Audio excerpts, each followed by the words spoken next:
Loading, loading, loading. And we're loaded. We're live. Let's check and see if everybody's on board. And you can share it, honey. I'm grateful. Turn the volume down, please. Okay.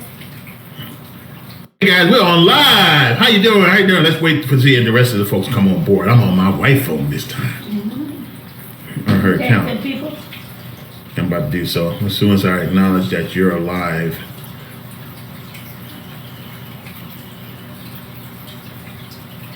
There we go.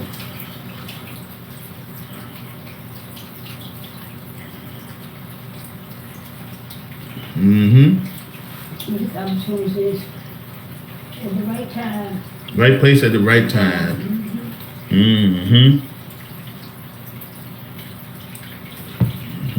Indicators. All right. Anybody else? Signal looks good.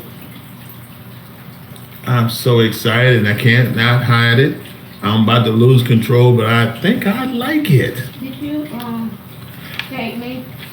You're coming from your account, So, but I can share. I already tagged everybody that we know. Oh, you did. Okay. Yeah, Everybody you know. Yeah, that you know. Because I know. Okay, you tagged them already. Kale, Diane, Shanika. Oops, I'm sorry. I'm on the wrong. I'm getting ready to put in our groups too, like trainers, things that change the world. You tagged them with friends too. Not really. You could do that. I just want to share some information. We got some information we want to share with you guys, just to give you a heads up. Some of the news articles I'm not going to tell you, but it's going. I learned this while I was in college. I learned. I can't edit because you get. Yes, you can. Let's try to edit. Okay. You have to edit. You can share it. You're not asking to edit anything. Oh, share. Share this text or No, Sheila. messenger. No. No. You can do that too. But let me go ahead and borrow your phone for a second. Lactose intolerance. Let's do this. You on air now? Yes, I'm on the air. I am definitely on the air. And I'm so super excited. Sorry, guys, I have to do this because I am the IT technology guy, artificial intelligence guy. And so hopefully I'm going to have a software that's going to do this for me automatically. I promise you that's what I'm going to do. That's what I'm going to do. And let's see. We got some friends in Waverly and Sussex. Y'all come on board, guys. Come on board. It's going to change your life for the better.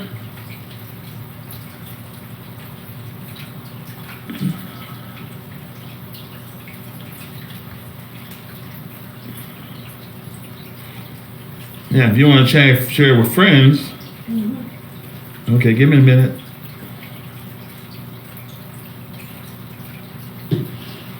Option. Let me see what those options are.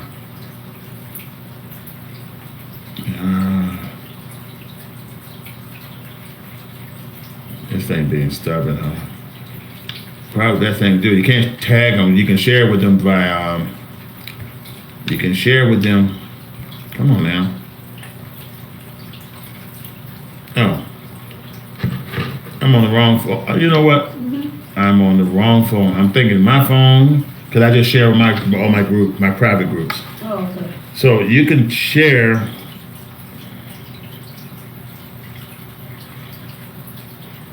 through Messenger. No, they can say if they can see it anyway. They're right. They may, but I'll put it on Messenger anyway.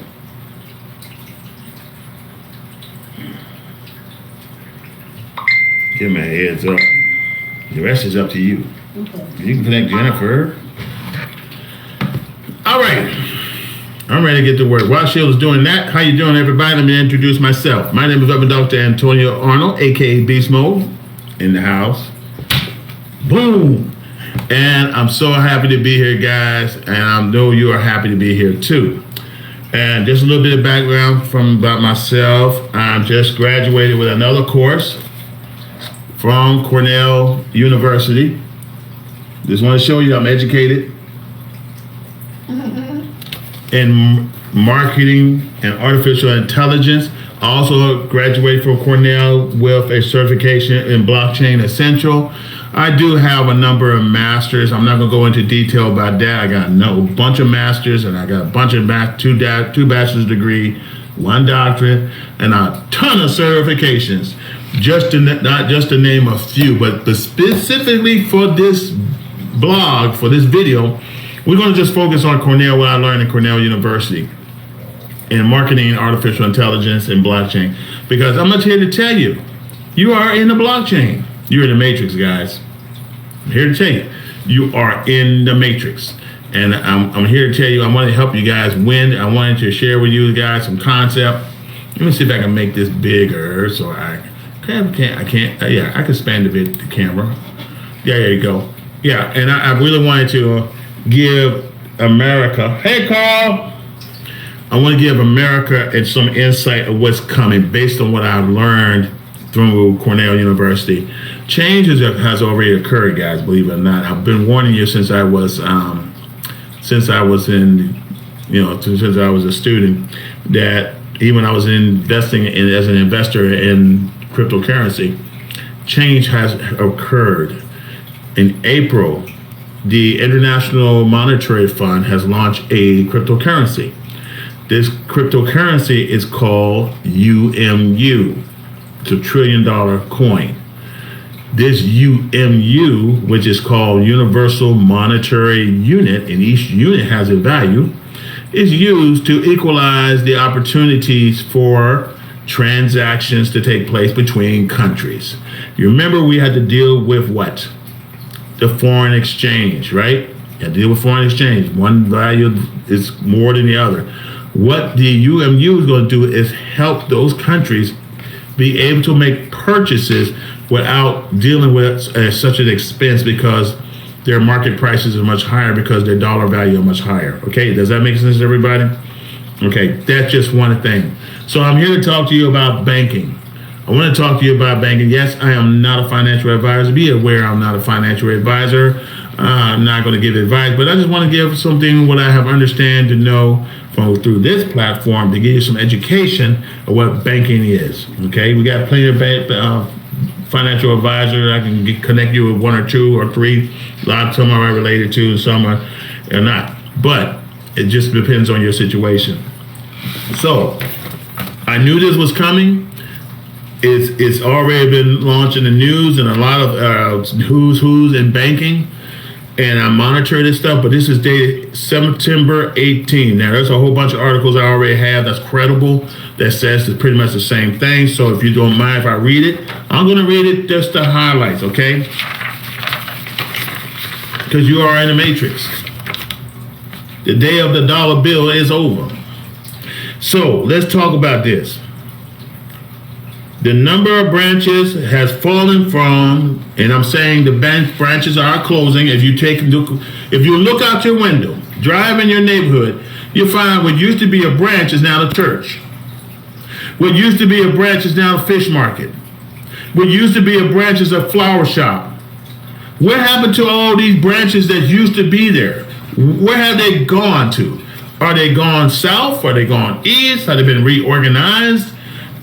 A lot of things have happened to these branches where they're no longer in your community. Okay? And this is why. At one point in time in 2009, there was used to be 100,000 branches in the United States of America. Now there are fewer than 80,000. Someplace less than that. And that's a 20,000 branch drop. That is significant.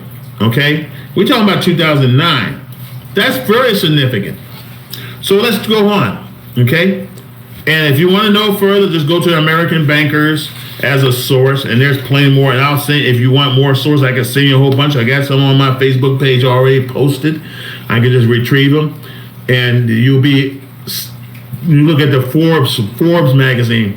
You'll be staggered if you even look at Forbes magazine, because they even cover this same topic, okay? U.S. Treasury has some concerns, but it is what it is, guys.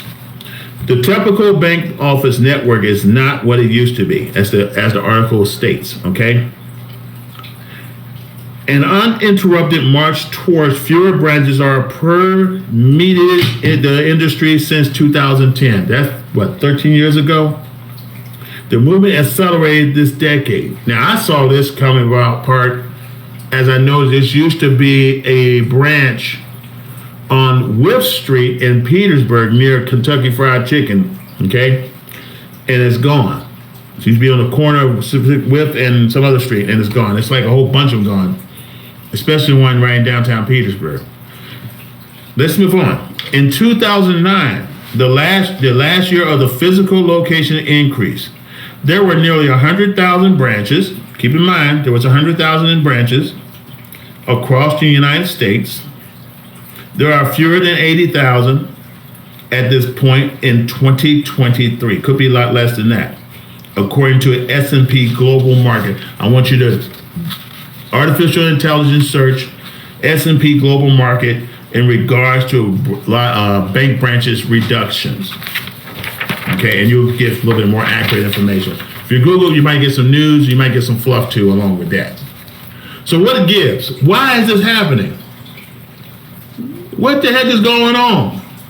Why I gotta go to Chesterfield instead of being right here in Petersburg? Why do I gotta go all the way across town to go to make a deposit? One who used to be right next door to me. Well, this is why. Analysts say banks are investing more in their online platform. Listen to what I'm saying, ladies and gentlemen. They are investing in all. If you haven't noticed already, they've got each time each of you who have a bank account now has also what? An app where you can track your bank account. So they're doing more online platform where customers prefer to handle increasing more of their banking transaction. You, the customer, want more control of your banking transaction than before, okay? And I do too. So as a result, fewer branches are needed. And banks are continually trimming their physical footprint in response, pushing some of their savings to their bottom line and reinvesting the rest in evolving technology. So what that means to the branch, the typical branch office, the typical CEO, CFO, to the typical board members or investors of these branches. They looking to save money. Bottom line. They're looking at their bottom line. So what do? This brick and mortar is costing us maybe what, $100,000 a year or $1 million a year, depending where they're located. Whereas everybody go online, we can shut these down and save significant on our bottom line. And that's what they're doing. They are investing in the technology, software development, and the blockchain, which is where transactions are going from A to B. And I'm speaking from a Cornell graduate level point of view. They move from one transaction to another at rocket speed. And the need, because you got these apps on your phone, the need for branches are reduced. They're not going to need human beings to help you. There's a customer service number. There's a you can text them, have live text with the individual, or you can talk to an AI. That's the reality, guys. If you don't see it now, you will see it. Okay. So these large investors are pushing the revolution involving of technology and reducing the footprint of brick and mortar. COVID-19 really gave us a good push on that direction too, because instead of being in brick and mortar, we were all doing what? Virtuality. We were all online. We were all doing everything online. What we were doing, Sheila? We were making purchases of food, shopping, groceries on what? Online. Drop off in our head. The stuff is delivered to our front door. Okay? Or we may place an order to Walmart and drive over to Walmart, don't get out the car, and the guy, you all you have to do is pop open the trunk and the guy delivered your groceries there. Why? Because they used an app. Applications are becoming more and more part of our life than ever before. So the brick and mortar footprint is being reduced. And I'm here to tell you, it may be less and less as time goes on, brick and mortar in grocery stores. So you will have to look online for your meats, your vegetables, and so forth. Of course, there are people who like to touch it, feel it, touch it. There are probably those entities that still be around, but it's going to be in a reduced rate to cut what? Cost. Now, I'm thinking like a business owner or a share owner or a shareholder. I want cost, I want more profits, and I want less cost. So that's what they're doing. So in the long-term trend of shrinking branch numbers, as I continue to read this, we'll continue as banks embrace into technology and mobile banking, and that's what I'm talking about, using the app as mobile banking. Jacob Thomas, managing director of Samco Capital Markets, said in an interview, and this is what this managing director of Samco Capital Marketing states. He said there were 79,000 bank branches in the United States. At the close of 2022, it was 79,000 of them. Remember, we talked about in 2010, 2009, 2010, 100,000. 79,000 from this individual. You can Google his name and go and Google Samco Capital Market to see for yourself. Okay? And according to the S&P Global data, and I love data, the industry has closed hundreds more so far this year. And that is a quote. Taking into account opening and closing U.S. banks, and you can shuttered a net 2,927 branches in 2021. That was, what, 2 years ago? Mm-hmm. According to S&P Global. Please type in S&P Global just to help those who understand it a little better. You can type it right here, or you can type it right there, or you can type it right there. That's fine. We want people to understand the sources that I'm quoting. That way they can take their time and do some thorough research, which I will grade.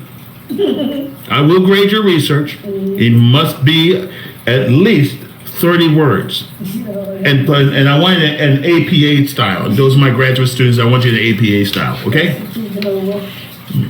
Yeah, S&P Global. Now, that lowers the U.S. Branches count to about 80,950. Okay? It also set a record for closing. A market an increase of 38% closure for 2020. And that's during what? COVID season. Okay? You said what, this right here? Yeah, just send them that, or just type in the name S&P Global. That's what I'm looking for. I want them to look for the link, or look for the. Don't give them a link. I want them to search for it. So that's their assignment. We're not going to make it easy for them. I want them to thoroughly and get quality information. Don't do no Wikipedia. I want you to look at the actual article, and you can type in article. Because I want you to have a thorough understanding and not a misunderstanding, okay? It's not what I say, it's what these scholars and these managers are saying about who's our expert in the industry, okay? I think sometimes we have to, step up the game. So, a long-running merger and acquisition movement across the industry has also played a role. Remember BB&T, everybody? Remember BB&T? BB&T as a brand is gone. It's been acquired by, I can't remember the name of the company. You remember the name of the company, honey? What? BB&T was acquired from? What is it, Truth? Trust Trust or something like that? Something that started with a TRUST. I can't even recall, but I'm just shooting up. I'm just sharing this. I've not really prepared a lesson outline or PowerPoint slide, but I just want to share this article I got right here. But just look at BB&T, who acquired BB&T. Who acquired Signet Bank? Remember Signet Bank back in the 80s and 90s? Well, they've been acquired too. And Virginia First. Remember Virginia First, ladies and gentlemen? Let's talk about that. They've been acquired as well. And guess what happens? Reduction. TRUST, Trust. Type that in for me.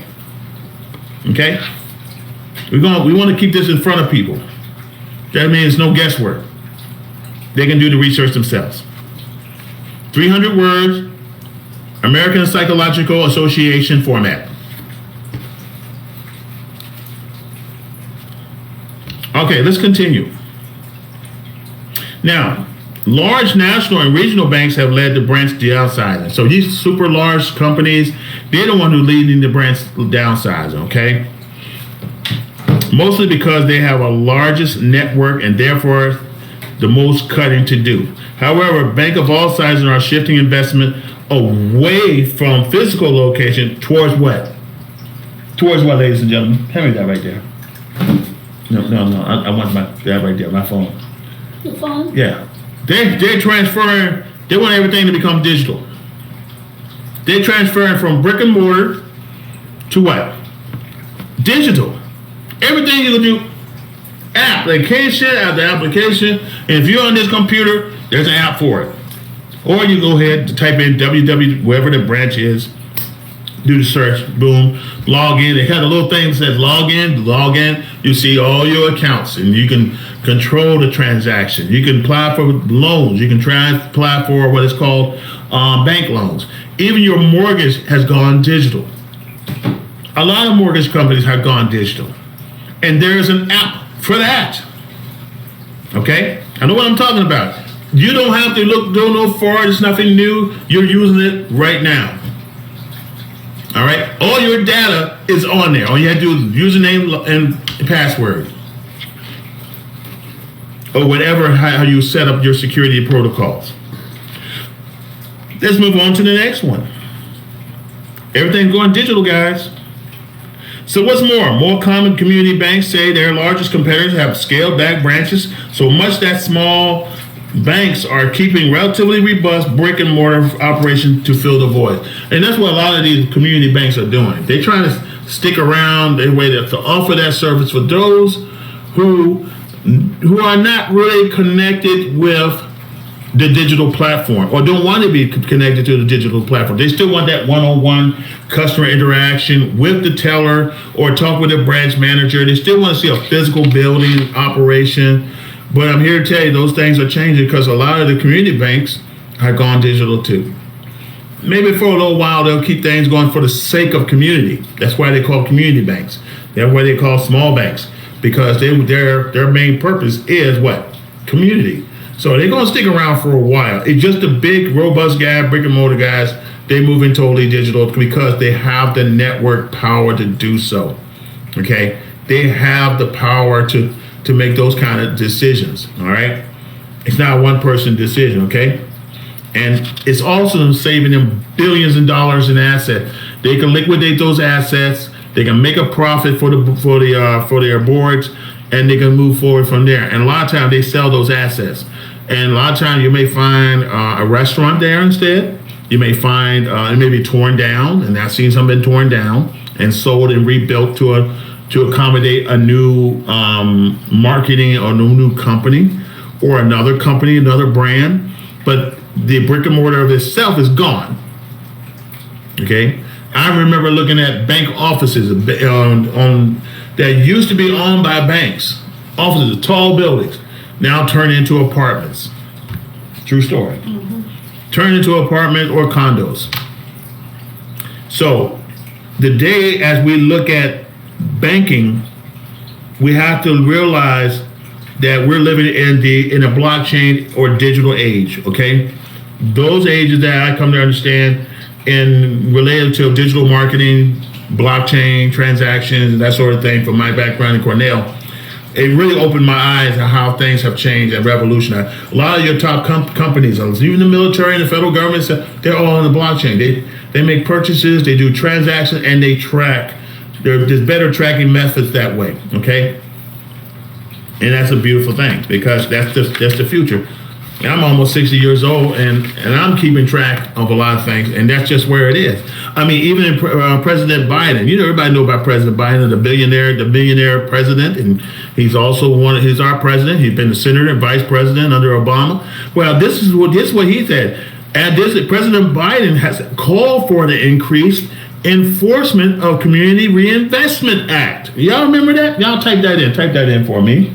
What's that? It's called the Community Reinvestment Act.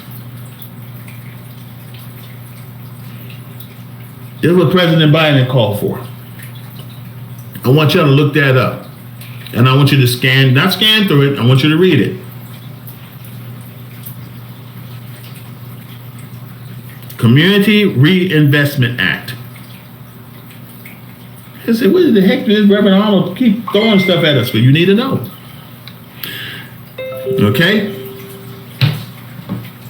Now, and I'm not going to tell you what it is, but he's also calling for regulators like Congress and regulators like the Federal Reserve and Federal FDIC and all these other federal agencies are asking asking more questions about planned branch closures, working to ensure that, and they want to make sure that we're not going to disadvantage the disadvantaged communities. That's what they're saying.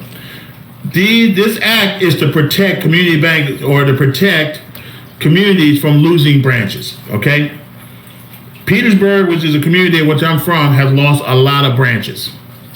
They have, and there's a lot of reason for that. It's not as profitable. You know, people are not making deposits in that area. People are doing more online. People are investing, going to other branches elsewhere. Some going further south towards the shopping centers, maybe the Walnut Hill area is no longer needed downtown. There's maybe one branch that's downtown, maybe two. But in the big scheme of things, the rest of them that we all know are gone. I mean, just walk around, look at the buildings, gone. Look at the city of Richmond. Look at some places in Chester. You see there used to be small branches, they're gone. Okay? This is our reality. So you might want to look at that. And of course, banks have to weigh in. The benefits outweighs what? The cost. We don't want to leave the disadvantaged areas. We want to let the disadvantaged area know, hey, we're here for you. Okay? We want to support you. We want to be in your community. But if the community is not going to these branches and not making deposits and they're not getting loans and they're not making transactions through this thing, and they're going more online, then what's the community banks have to do? I mean, what choices they have? They got to look at their bottom line. They got to look at the cost. They got to look at the risk. They got to look at safety. And they got to look at all these other particulars. You know, they got to look at overhead costs, utilities, water, okay, insurance. They got to look at all these factors to make a decision. And then when they make a decision, they say, well, the cost outweighs the benefit. We're going to shut her down. And guess what they do? They shut it down. But the good news is you have your phone. You have your phone right here where you can still do your transactions. You can still, with a bank, with the bank not UR code, I meant that wrong, but with a bank account information on there and the what's the other thing called?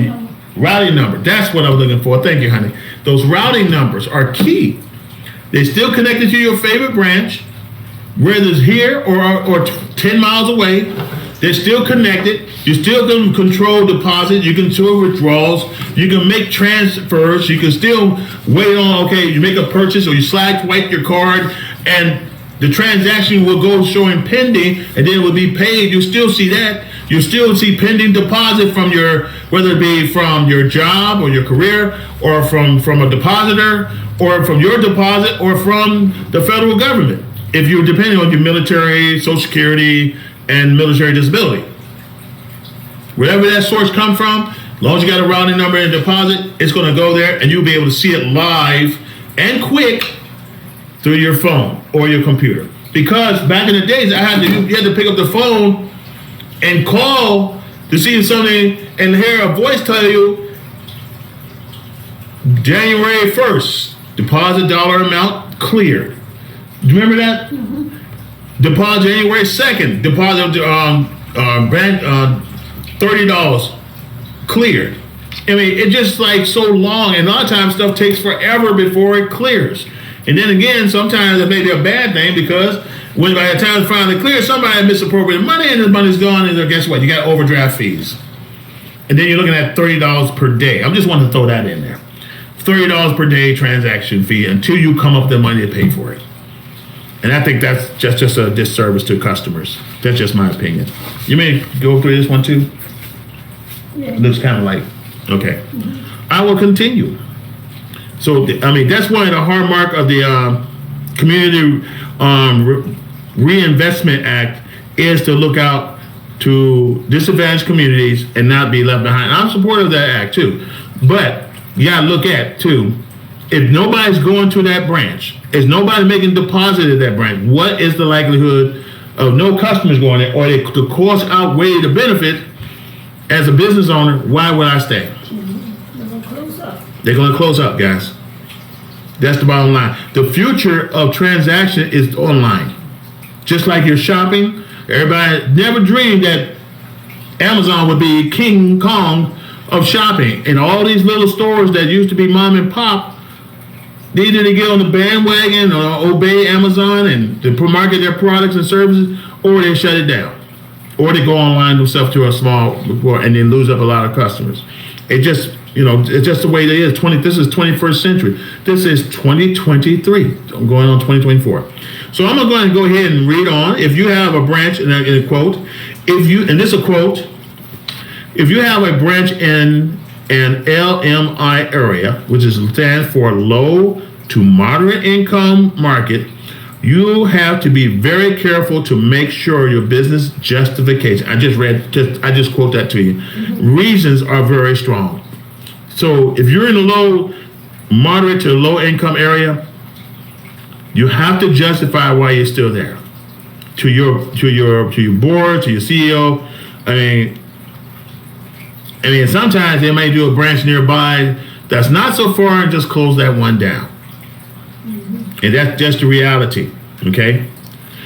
And that's just coming from the community development, the CEO of Community Development Fund Advisor in Miami, Florida. That's one of their views, his views. Still, analysts say banks are bound to continue shifting resources towards their online platform.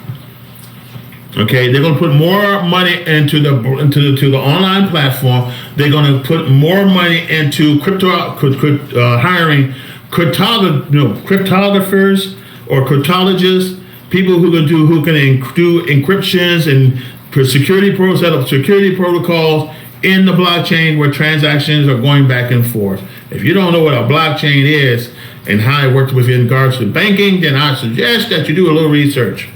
Okay? I will just reach somebody who needs help and understand it that way. All right. Still, analysts say banks are bound to continue. Okay. It may also enable banks to further downsize their physical footprints and investing in saving in digital service. And they're going to do it. Software developers, security protocol developers, cryptography developers. I mean, there's a degree in cryptography, and that pays over $200,000 a year. Why? Because they want to ensure transactions are locked in and secure and cannot be compromised by hackers.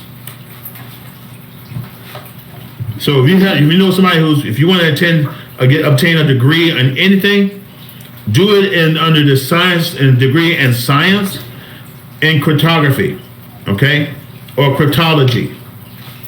Look into that. The payment is awesome, but you got to be strong on your math. All right. What else? This will, of course, continue on to read. This will further diminish the need for a large branch network. Also, I mean, digital banking is a network by itself, and it's connected to millions of networks or branches. Seriously. And it's going to it's going to be a further downsized footprint. And I'm talking for what I know. I'm talking with the information I already read months ago. I'm talking what I already achieved right here, guys. Credibility. I mean, I already done my due diligence. I'm already turning my assignments. I already looked it up and have to learn something new. Guys, it is here to stay. You can cry to your president. You can cry to the Federal Reserve. You can cry to the Federal Trade Commission. You can cry to the FDIC. It's not going to change what's coming.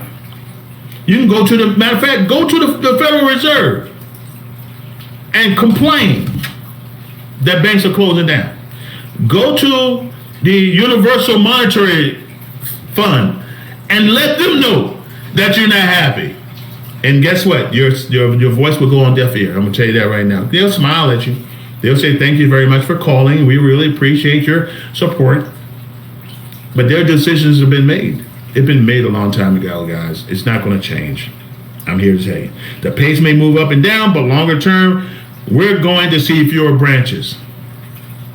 Why not now change why it's early? It's time to change, guys. You got to go with the change. And I'm telling you, that's why my wife and I got in as innovators with a company that is already there. That's just launched. It's no joke. Like I said, every time I come online, you hear that sound? This is a debit card. Everything's online. Everything's online. Just like your debit card, your credit card. Go, if you got a MasterCard, I want you to walk up. If you look on the back, if you got a Sam Club card, it's a MasterCard, it's a credit card, of course. Look on the back of it. They'll tell you what the branch is, what bank it is. Sam Club's not a bank. JCPenney is not a bank. They connected with finance companies, bank companies in the industry that's big in the industry to lend out loans so you can make purchase through them. And they go through every swipe, those fees go to those transactions, go to that branch that's supporting them. That's how it works. My wife and I are already here. And we want to take as many people as we can. You want to add something to that, Sheila? We want to take as many people. We want to take as many brothers and sisters with us. And we want you to get on the train while it's early. Get on the train while it's early. I'm telling you, the good part of this whole thing, the best part of the train is up to we're in December 31st. I'm talking about the best part of the train. The other part of the train is still good. Don't get me wrong, but the best part of it before December 31st. It's December 31st, before December 31st. And I'm here to tell you, you pay this $25 just to become a member by itself. Right now, before December 31st, there's no annual fee. Check that in, baby. You pay it in right now, $25. There's no annual fee. You pay that $25 one time, there's no annual fee. Every branch in the country charges a monthly fee. Whether it be $5, $6, $7 a month, $10 a month. If you multiply those fees each and every time for 12 months, you are paying a staggering high amount and don't even realize it. But this is $25 a year by itself after December 31st. So you divide $25 to 12 months, that's what you get. That's a heck of a bargain. $25 is, you're not going to get a bank open a checking account and pay just $25 a year. I'm here to tell you guys. We're still working on it, honey? I got it. Okay, I don't see it yet, but that's okay. That's okay. But seriously, guys, I mean, this is real as it get. Okay, thank you so much, honey. Yeah, you need to get in this.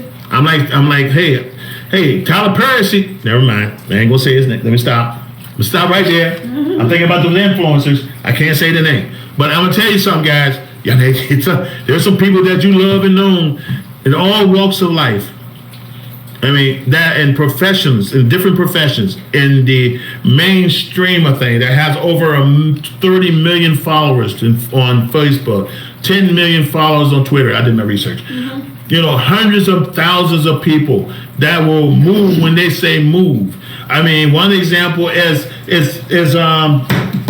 Pizza Hut was launched a campaign with one of their innovators. Innovators got on Twitter and said, come on over to Pizza Hut, buy this pizza by this day.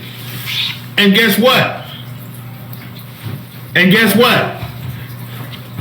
Those people jumped on board. They jumped on board and they took advantage of the opportunity to grab this card. I'm here to tell you guys. You don't want to miss out on this thing. You don't want to play around on this thing. So guys, get with my wife, get with the person who shared this video with you. Get with any of the Transact Card members, because this Transact Card is going to revolutionize how we do e-commerce. It's going to revolutionize how we do banking, which is already doing. Over 100,000 members and DBOs are here in this company and taking advantage of this platform. This platform is revolutionizing how we do banking, how we do shopping, and how we do interaction with travel. So I'm here to tell you guys, don't sleep on this. Petersburg, don't sleep on this. You need a breakthrough. Richmond, city of Richmond, you need a breakthrough. Don't sleep on this. Dinwiddie County, Virginia, don't sleep on this. Miami, Florida, don't sleep on this. Annapolis, Indiana, don't sleep on this. Fort Benjamin Harris, Indiana, don't sleep on this. Fort Lee, don't sleep on it. And definitely Fort Bragg, or as they call it now, Independence. What do you call it? Independence now? No, they call it Fort Liberty. Fort Liberty and Fort Sam Adams, don't you dare sleep on this. I think Sam Adams, right? The Fort Lee, what's it called now? Greg Adams. Greg Adams. Don't you? I said Sam Adams. Sorry about that. General said Greg Adams. Don't you? Greg and Adams. Don't y'all miss out on this opportunity. I'm here to tell you. I'm talking to you, pastors. There's a lot of bishops and pastors, elders, people who are the clergy are in this, and even a few imams are in this thing. Don't miss out on this opportunity, guys, to change your life. I'm here to tell you, I'm excited. We're getting ready to have a roll, do some training, and do some presentations right here in Chester, Virginia, and we're about to go ahead and get started. We're not playing around, guys. I just want to share this article with you. Banks are now closing their branches, guys. There's nothing to play with. Everything's going digital. You'll have to learn how to use that app to do transactions and learn the security protocol. This is secured. Their protocols are secure. We got great engineers, great cryptologists, great software developers that will make sure your transaction is secured, your purchases are secured, and well, as your benefit, you get a what? The moment you click this card, you get 500 Z-Bucks. If you refer somebody on January 1st, you get 500 Z-Bucks that you can use to power down prices. But guys, get with me, get with my wife Sheila, get with everybody who shared this video with you, and to ask the question, how will it benefit you? This is how it's going to benefit you, because right now, banks are closing down. Let's get involved with something that's going to be spectacular in the 21st century, if not the United States, if not the world. This is Reverend Dr. Antonio Arnold, a.k.a. Beast Mode, signing off. Y'all have a good day. Until we meet again, God bless you and may heaven smile upon you. Airborne out. Cool.